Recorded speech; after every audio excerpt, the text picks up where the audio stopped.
आऊज़ुबिल्लाहिमिनश्शैतानिर्रजीम बिस्मिल्लाहिर्रहमानिर्रहीम।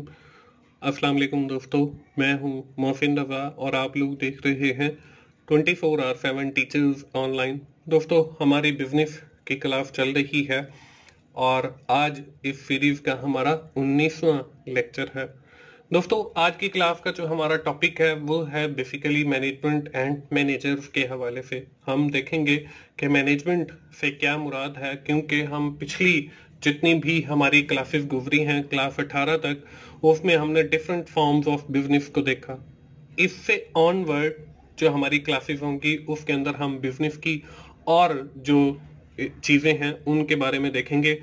हम ये देखेंगे कि कैसे बिजनेस को मैनेज किया जाता है और मैनेजमेंट से क्या मुराद है, कौन से लोग होते हैं जो किसी भी कारोबार को मैनेज करते हैं। तो चलिए दोस्तों, हम आज की क्लास शुरू करते हैं। और आज की क्लास शुरू करने से पहले हम लोग ये देख लेते हैं कि हमने अपनी पिछली क्लास के अंदर क्या पढ़ा था। दोस्तों, पिछली क्लास के अंदर हम लोगों ने बात की थी स्टेक होल्डर्स के हवाले से। हमने देखा था कि स्टेक होल्डर्स से क्या मुराद है और वो कौन से लोग होते हैं जिनको हम स्टेक होल्डर्स कहते हैं।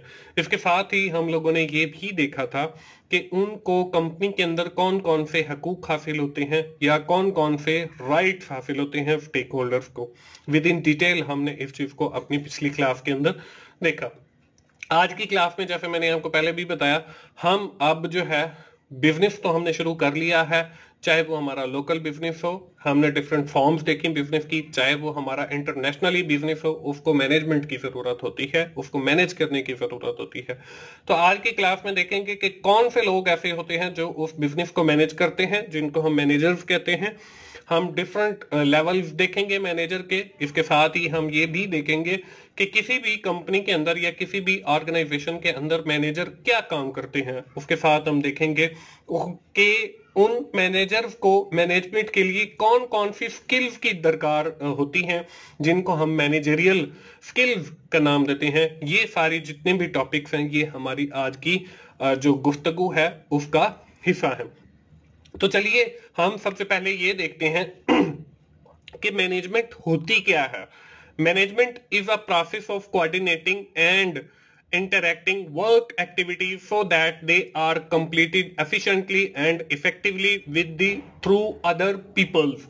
कि मैनेजमेंट जो है वो बेसिकली एक प्रोसेस है तावन का, जुड़ने के नाम का। जब हम इन सारी चीजों को इकट्ठा करते हैं, हम जो है अपने जो कंपनी के ऑब्जेक्टिव हैं उनको अचीव कर लेते हैं। तो मैनेजमेंट जो है वो एक ऐसा प्रोसेस है जिसमें हम दूसरों के साथ कोऑर्डिनेट करके किसी भी कंपनी के जो गोल हैं या जो मकासद हैं उनको हासिल करने की कोशिश करते हैं। तो दोस्तों, ये जो मैनेजमेंट है ये बेसिकली जो है वो मैनेजर परफॉर्म करते हैं। तो मैनेजर जो है, manager is a person or individual in an organization who direct the activities to other. कि मैनेजर जो है वो एक ऐसा आदमी या इंडिविजुअल है जो दूसरे लोगों से काम करवाता है या काम लेता है। इसके हमारे पास 3 लेवल होते हैं। इसमें पहला जो लेवल है इसको हम फर्स्ट लाइन मैनेजर कहते हैं। दूसरा जो हमारे पास लेवल है इसको हम मिडिल लेवल मैनेजर कहते हैं। और आखिरी जो हमारे पास है, जो होता तो बेसिकली टॉप पे है, इसको हम टॉप लेवल मैनेजर कहते हैं। अब जो फर्स्ट लाइन मैनेजर होता है ये बिल्कुल आपके लोएस्ट लेवल। अब ये जो मैनेजर के लेवल है ये ऊपर नीचे आप इनको, क्योंकि टॉप लेवल जो मैनेजर है वो बिल्कुल कंपनी में टॉप के ऊपर होते हैं, मिडिल लेवल हमेशा मिडिल में रहता है और फर्स्ट लाइन वाले जो है वो हमेशा बॉटम के अंदर होते हैं। तो first line manager are lowest level management, they are often called supervisor. कि ये जो नीचे आपके वर्कर्स काम कर रहे होते हैं इनको हम जो है वो फर्स्ट लाइन मैनेजर कहते हैं।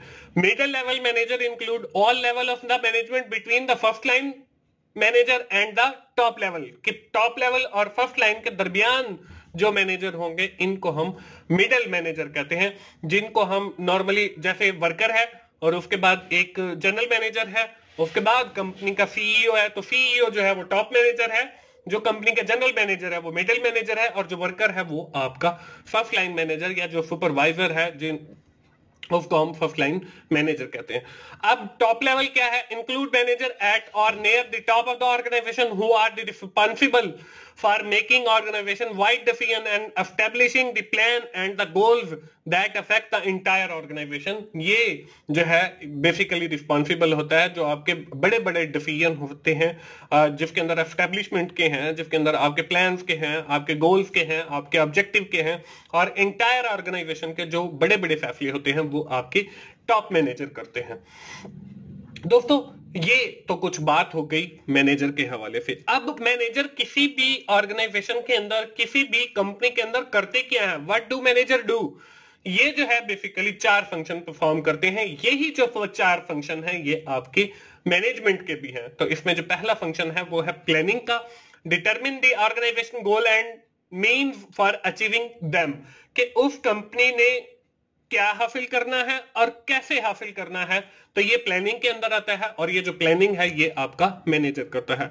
दूसरे नंबर के ऊपर organizing, deciding who will do what job and task and what task are to be done, कि किस बंदे ने क्या करना है और कितने जो टास्क है वो हमने पहले डन कर लिए हैं। इसके बाद जो थर्ड चीज है वो है leading, inspiring and motivating worker to work hard and achieve the organization goals, कि आप लोगों को मोटिवेट करते रहें, लोगों को शाबाश देते रहें कि वो उस कंपनी के गोल्स को हासिल करने के लिए मेहनत करें। इसके बाद आखिरी जो चीज है वो है controlling, monitoring the progress towards goal achievement and taking corrective action when needed, कि आप जो है उस कंपनी ने जितनी भी प्लानिंग की है, ऑर्गेनाइजिंग, लीडिंग की है, उसके जो प्रोग्रेस है वो क्या आई है, अगर कोई करेक्टिव एक्शन लेना है तो वो कैसे लेना है, तो ये सारी जो जितनी भी चीजें हैं वो कंट्रोलिंग के अंदर आती हैं। अब इसको समझाने के लिए ये normally planning, organizing, leading, controlling, ये कंफ्यूजिंग टर्मिनोलॉजीज हैं। इसको आसान अल्फाज में अगर मैं बताऊं तो हम ऐसे कह सकते हैं कि जी हमने लाहौर जाना है। लाहौर जाने के लिए हम जो है, हमारे पास बस वाला रास्ता भी अवेलेबल है, हमारे पास ट्रेन भी अवेलेबल है, हमारे पास एरोप्लेन वाला रास्ता भी अवेलेबल है, जहाज के जरिए भी हम जा सकते हैं। तो हम ये कहते हैं कि हमने जो है वो लाहौर जाना है, इसके लिए हम प्लान कर लेते हैं कि जी हमने लाहौर जाना है, उसके साथ खाना हम साथ ले जाएंगे या कुक को साथ ले जाएंगे, ये सारी हम प्लानिंग कर रहे हैं। अब हम जब सारी प्लानिंग मुकम्मल कर लेते हैं कि हमने लाहौर कैसे जाना है, कौन बंदा खाना पकाएगा, कितने दिन का स्टे होगा, ये सारी प्लानिंग करने के बाद हम ये कहते हैं कि फलां बंदे ने जो है वो टिकट्स परचेज करनी है, फलां बंदे ने जो है वो वेजिटेबल्स परचेज करनी है, फलां बंदे ने फ्रूट्स परचेज करने हैं, फलां बंदे ने जो है वो रहनुमाई करनी है, फलां बंदे ने जो है वो कुकिंग करनी है, और फलां बंदा जो है वो हमें लीड करेगा। तो ये बेसिकली हम ऑर्गेनाइजिंग कर रहे हैं कि किस बंदे ने क्या करना है। इसके बाद है लीडिंग। लीडिंग के अंदर ये होता है कि जब एक बंदा टिकट्स लेके आ गया तो जो हमारा लीडर है उसको बताएगा कि जी मैंने टिकट्स ले ली हैं। अब वो जो लीडर है वो सबको बताएगा कि जी टिकट्स आ गई हैं। अगर किसी को टिकट्स लाने में दुश्वारी हो रही है तो वो लीडर जो है उसके साथ जाएगा और बताएगा कि आपने यहां से टिकट परचेज करनी है, इतने की टिकट हमें मिलेगी, तो आप ये मेहनत करके लाइन में खड़े होके ये टिकट्स खरीद लें। तो वो बेसिकली लीडर जो है वो लीडिंग का फंक्शन परफॉर्म कर रहा है। और ये जो ओवरऑल प्रोसेस है प्लानिंग का, ऑर्गेनाइजिंग का और कंट्रोलिंग का, सॉरी लीडिंग का, ये जो है हम कंट्रोल करते हैं। और फिर हम जो है जब लाहौर पहुंच जाते हैं तो हम ये देखते हैं कि हमने जो गोल सेट किया था लाहौर पहुंचने का, और हमने ये सेट किया था कि हम 500 रुपए फी बंदे से जो हमने लिए हैं उसके जरिए हम लाहौर पहुंच जाएंगे। तो हम वो सारी प्रोग्रेस को मॉनिटर कर रहे हैं कि हमने खाना जो है वो टाइम पे मिला, हमें खाना टाइम पे नहीं मिला, हमें जो किराया है वो उतने ही में ही हम पहुंच गए। तो ये सारा कंट्रोलिंग के अंदर आता है। तो ये बेसिकली एक एग्जांपल के जरिए जो है मैंने आपको चारों फंक्शन समझाए।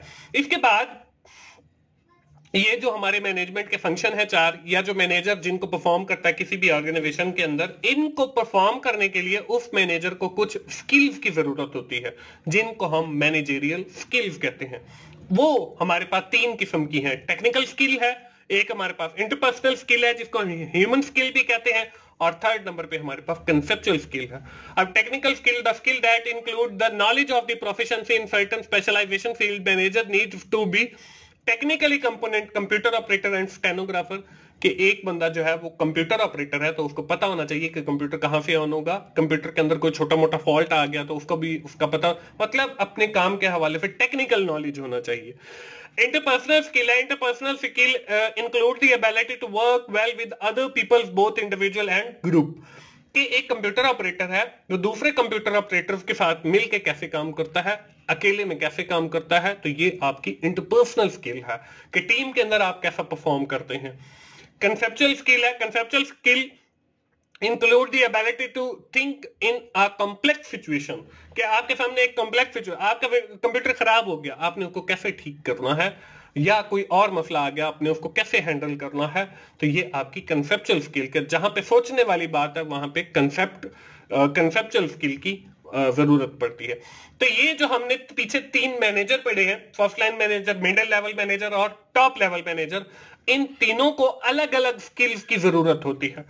तो दोस्तों इसी स्क्रीन के ऊपर नीचे जो है आपको एक टेबल नजर आ रहा है जिसकी आपको लेफ्ट साइड के ऊपर टॉप मैनेजर, मिडिल मैनेजर और फर्स्ट लाइन मैनेजर लिखा हुआ है, और ऊपर जो है टॉप के ऊपर कंसेप्चुअल, इंटरपर्सनल और टेक्निकल स्किल लिखा हुआ है। तो जो टॉप मैनेजर है उसको 40% कंसेप्चुअल स्किल, इंटरपर्सनल जो है वो 50% और टेक्निकल जो है मतलब उसको चीजों का पता होना चाहिए 10%, और लेकिन उसकी जो सोचने की सलाहियत है वो 40% होनी चाहिए, और जो लोगों के साथ मिलने जुलने और काम करने की है वो 50%, और ये हर लेवल के लिए जरूरी है मैनेजर के। इसी तरह जो मिडिल लेवल मैनेजर है उसके लिए 25% आपकी कंसेप्चुअल होनी चाहिए और 25% जो है वो टेक्निकल, यानी कि उसे हाफ पता हो कि ये जो मैं काम कर रहा हूं ये कैसे होगा, और हाफ ये पता हो कि अगर इसके दरमियान कोई दुश्वारी आ जाती है तो उसको कैसे हैंडल करना है। और जो फर्स्ट लाइन मैनेजर है उसकी जो कंसेप्चुअल है मतलब सोचने की जो सलाहियत है वो सिर्फ 10% होने चाहिए, क्योंकि जो आपकी कॉम्प्लेक्स सिचुएशन आती है वो जो ऊपर आपका मिडिल लेवल मैनेजर और टॉप लेवल मैनेजर बैठा है वो